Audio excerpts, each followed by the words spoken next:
ઉત્તર કોરિયા બીજો જાસૂસી ઉપગ્રહ લોન્ચ કરશે. જાપાનને જાણકારી માહિતી. અમેરિકા અને દક્ષિણ કોરિયાના સૈન્ય મથકો પર નજર રાખી શકાશે. ઉત્તર કોરિયા ટૂંક સમયમાં જાસૂસી ઉપગ્રહ લોન્ચ કરવાની તૈયારી કરી રહ્યું છે. ઉત્તર કોરિયાએ પોતે જ જાણકારી જાપાનને આપી છે. આ વાતની પુષ્ટિ કરતા જાપાન કોસ્ટ ગાર્ડે કહ્યું કે ઉત્તર કોરિયા 28 મે થી 4 જૂનની વચ્ચે સેટેલાઇટ લોન્ચ કરવા જઈ રહ્યું છે. જો કે ઉત્તર કોરિયાએ આ પ્રક્ષેપણ માટે કોઈ તારીખ આપી નથી. અહેવાલ મુજબ ઉત્તર કોરિયાએ જાપાનને સેટેલાઇટ લોન્ચિંગ વિશે માહિતી આપી છે, કારણ કે જાપાનીઝ કોસ્ટ ગાર્ડ પૂર્વ એશિયામાં દરિયાઈ સુરક્ષાની માહિતી શેર કરે છે.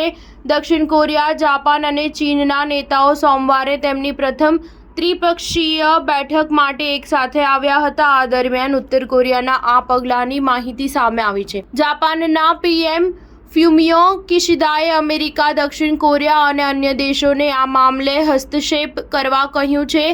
તેમણે કહ્યું કે આ દેશોએ આ પ્રક્ષેપણને મુલતવી રાખવાનો પ્રયાસ કરવો જોઈએ. કોઈપણ કટોકટીના કિસ્સામાં યોગ્ય પગલાં લેવા માટે પણ તૈયાર રહો. દક્ષિણ કોરિયાની સેનાએ પણ પુષ્ટિ કરી છે કે તેને માહિતી મળી છે કે ઉત્તર કોરિયા જાસૂસી સેટેલાઇટ લોન્ચ કરવાની તૈયારી કરી રહ્યું છે. તે ઉત્તર પશ્ચિમમાં સ્થિત ટોંગચાંગરી લોન્ચ ફેસિલિટીથી સેટેલાઇટ લોન્ચ કરશે. આ વર્ષની શરૂઆતમાં ઉત્તર કોરિયાના પ્રમુખ કિમ જોંગ ઉને જાહેરાત કરી હતી કે તેઓ 2024માં 3 જાસૂસી ઉપગ્રહ લોન્ચ કરવાની તૈયારી કરી રહ્યા છે. સ્ટાર ન્યૂઝ 7 હંમેશા સચ્ચાઈની સાથે.